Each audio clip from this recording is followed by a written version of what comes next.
অত বোকা নন মমতা বন্দ্যোপাধ্যায়। কেন হঠাৎ এমনটা বললেন মুখ্যমন্ত্রী? ৮৫,০০০ টাকার দাম অনেক বেশি। পুজোর অনুদান নিয়ে বড়সড় মন্তব্য শ্রীভূমির উদ্বোধনে গিয়ে মমতা বন্দ্যোপাধ্যায়। পুজোর অনুদান নিয়েই বিরোধীদের তোপ দাগলেন সেখান থেকেই। কি বললেন?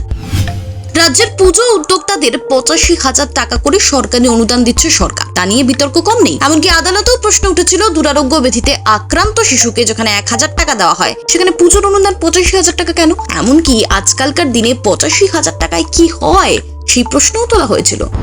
সরকারি অনুদান অনেক পুজো উদ্যোক্তাদেরই কাজে লাগে। শ্রীভূমি ক্লাবের পুজোয় উপস্থিত থেকে তারই ব্যাখ্যা দেন মুখ্যমন্ত্রী মমতা বন্দ্যোপাধ্যায়। তিনি বলেন, আমি ৪৮ থেকে ৫০,০০০ ক্লাবকে অনুদান দিয়েছি। এটাকে অনুদান বলি না, বলি উৎসাহ দান।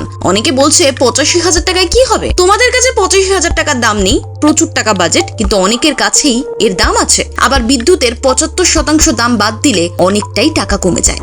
একই সঙ্গে দেবীপক্ষের আগে মণ্ডপ উদ্বোধন নিয়ে শ্রীভূমি স্পোর্টিং ক্লাব থেকে বিরোধীদের এক হাত নেন মুখ্যমন্ত্রী মমতা বন্দ্যোপাধ্যায়। মুখ্যমন্ত্রী বলেন, আজকে মণ্ডপের উদ্বোধন না হলেও আগামীকাল হবে। আমি সেই জন্যই নামটা দিয়েছিলাম উৎসব উৎসারিত, কারণ অনেকেই বলবে এটা নিয়ে ন্যারেটিভ শুরু করে দেবে। পিতৃপক্ষে মমতা বন্দ্যোপাধ্যায় উদ্বোধন করে দিয়ে এলেন। এরপরেই মুখ্যমন্ত্রী বলেন, অত বোকা মমতা বন্দ্যোপাধ্যায় নন। ধর্ম কর্ম সম্বন্ধে যথেষ্ট জ্ঞান আছে, কারণ আমার বাবাকে সবাই পণ্ডিত মশাই বলতেন। বাবা চণ্ডী পাঠ করতেন, এটা আমি ছোটবেলা থেকেই দেখে অভ্যস্ত।